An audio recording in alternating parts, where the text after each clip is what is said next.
A ProRegiane espera sinceramente que sim, que vocês estejam muito bem em casa, se cuidando e estudando também, viu, meus amores?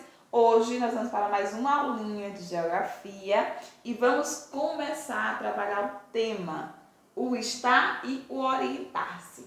Ou seja, vamos focar no processo de orientação geográfica, que é fundamental. Muita coisa que a Pro vai trazer hoje é como se fosse uma espécie de revisão. Vocês já viram em outros momentos, tá? Na vida escolar de vocês, mas a gente precisa reforçar para poder dar continuidade. Ok, sexto ano? Então, bora lá. A Pro começa colocando aqui algumas informações que são fundamentais. Primeiro, orientação. A gente precisa ter em mente que parece a mesma coisa, mas não é.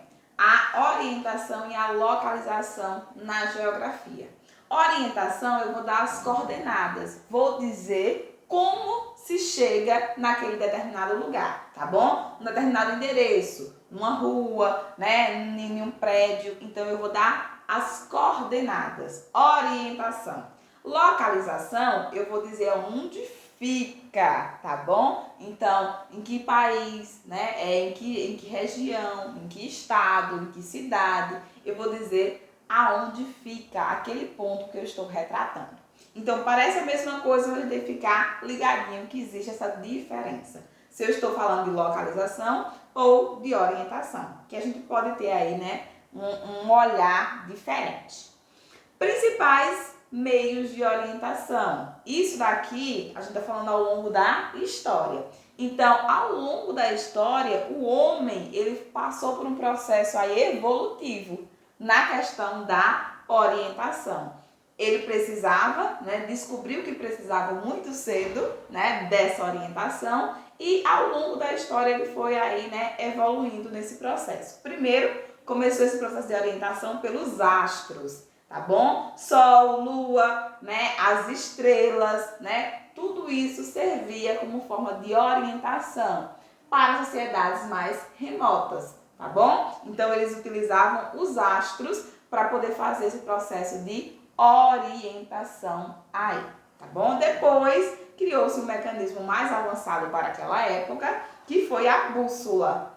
A bússola, ela apontava aí o norte geográfico da Terra. E por esse norte, né, se conseguia ter a dimensão e a noção dos demais pontos cardeais aí, tá bom? Depois fomos evoluindo um pouquinho mais, né, e chegamos ao GPS, tá? O Sistema de Posicionamento Global, que até hoje é muito utilizado e dá aí, né, uma possibilidade, inúmeras possibilidades para que você faça esse processo de orientação aqui, né, a partir do processo aqui do GPS. Então, é muito utilizado, facilitou demais, diversas empresas utilizam e pessoas, né, no seu estado físico também.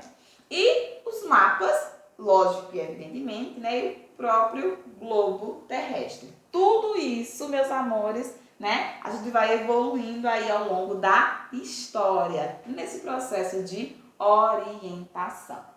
Seguindo, a Pro coloca a orientação pelo Sol. Eu não falei, não citei aqui anteriormente, né? Nas sociedades remotas se utilizavam os astros para poder se orientar. Então eu começo colocando para você a questão da orientação pelo Sol, né? Acredito que vocês já fizeram essa orientação, a Pro vai só relembrar com vocês. Então, a partir da observação do Sol, né?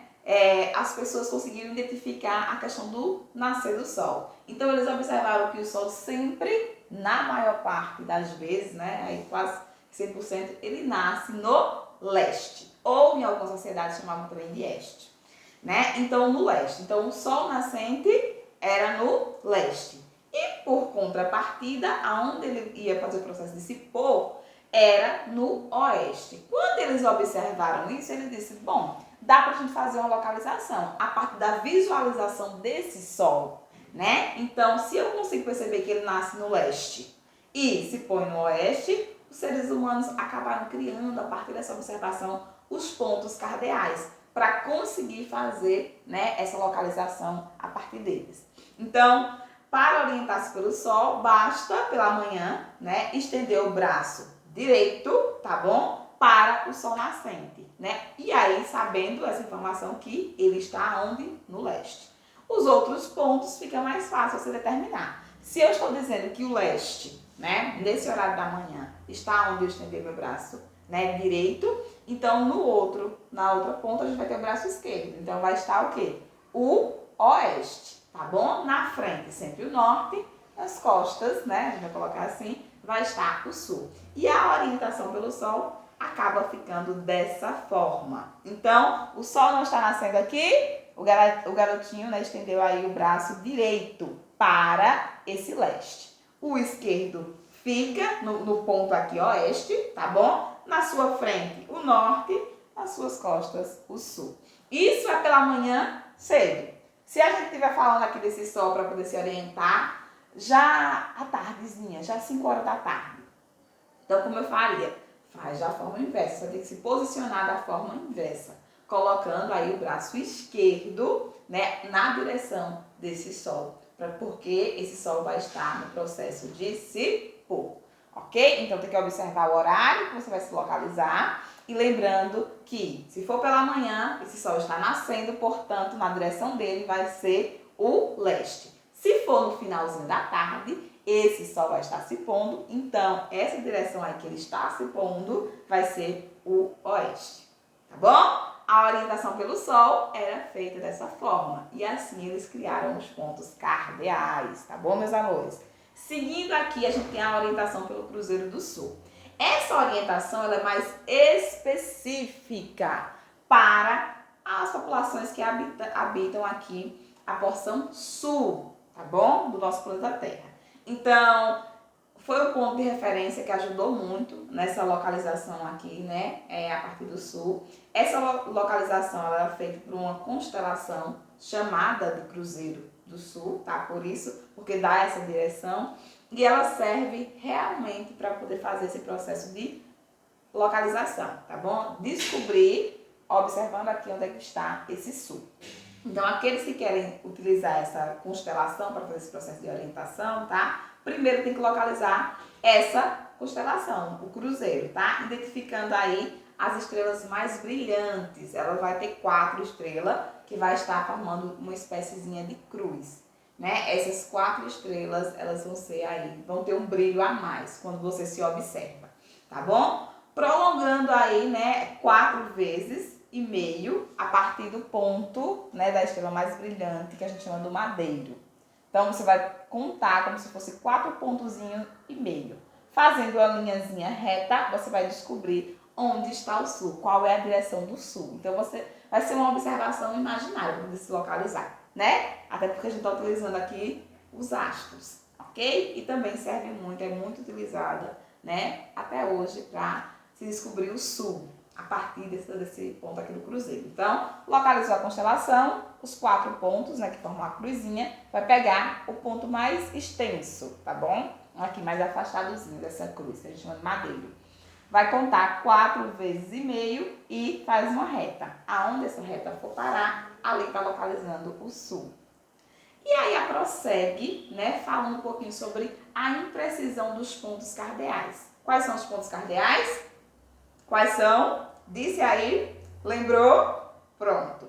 Então, só tinha esses 4. Quando se criou, né, essa questão da orientação e para fazer esse processo de localização, só se criou esses 4 pontos, chamados aí de pontos cardeais. Só que ficava complicado, né, porque tinha um grande vazio ali entre esses pontos. Então, para ajudar nesse processo de localização, foi adicionado aí mais 12. Ou seja, a nossa rosa dos ventos, né, atualmente, ela é formada por 16 pontos, tá bom? Então, por quê? Porque se tinha necessidade de, além dos 4 pontos cardeais, introduzir mais 12, né?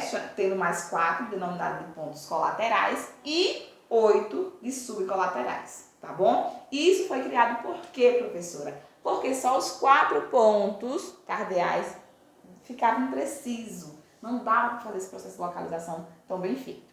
E aí a Pro coloca, né, a maravilhosa Rosa dos Ventos, né? Você já conhece, De vermelhozinho a gente tem os pontos cardeais, tá bom? Norte, sul, leste, oeste, tá bom? De azul, nós vamos ter o que a Pro estava falando, dos pontos colaterais. Entre o norte e o leste, isso aí para precisar, né? Então, entre o norte e o leste, a gente tem o nordeste, tá bom? Entre o leste e o sul, a gente tem o sudeste. Entre o sul e o oeste, a gente vai ter o sudoeste. Percebam que pegam aí, né, a mistura de cada um. O oeste e o norte, a gente tem o noroeste. E o verdinho aqui, que a gente não vai focar tanto nessa aula, a gente tem os pontos aí subcolaterais. Aqui a gente forma, né, com seus 16 pontos, a rosa dos ventos, que é uma forma para ter uma precisão maior na localização, já que só os 4 pontos cardeais ficava complicado. E aí, por último, para a gente poder, né, finalizar nossa aula, a partir de agora vocês vão conhecer as demais nomenclaturas dos pontos cardeais. Por quê, meus amores? Porque a gente precisa entender que os pontos cardeais, a partir de agora, a partir do 6º ano, a Pro pode utilizar um nome comum, convencional, mas vocês vão encontrar questões também, tá, a partir de agora, que não faz somente o uso dos nomes usuais dos pontos cardeais. Tem outras nomenclaturas e elas são utilizadas a partir do 6º ano. Então, o norte, ele pode ser chamado de norte, né? Geralmente utiliza, né, o norte, mas também, além do norte, a gente pode chamar também de boreal ou setentrional. Se eu falar, né, setentrional, vocês vão já ter que lembrar que eu estou me referindo à porção norte do nosso planeta, tá bom? E o sul, professora? Eu posso chamar o sul meridional ou austral. Quando eu falar qualquer uma dessas outras nomenclaturas, eu também estou me referindo ao sul. O leste, oriente e também nascente. Nascente por quê? Porque é lá que o sol nasce. Então, nascente também está se referindo ao leste. Oeste, ocidente e poente. Poente também porque é lá que o sol se põe. Então, essas são as outras nomenclaturas para os pontos cardeais. Tem que ficar ligado, né? Pausa aí, lê, né? Grava essas informações. Então, norte pode ser boreal ou setentrional. Sul, meridional ou austral. Leste, oriente e também nascente. E oeste, ocidente e também poente. Aqui também vai ter as siglazinhas que representam cada ponto cardeal, colateral e também os pontos subcolaterais. Tá bom? Printa essa imagem, fica olhando, admirando ela um pouquinho, porque vocês vão precisar, tá bom? Então, vejam mais uma vez se necessário for, porque aqui é aula básica para a cartografia do 6º ano. Tá bom, meus amores? Então, a Pro finaliza com vocês esse momento de explicação, ó. Beijos enormes e até a nossa próxima aula.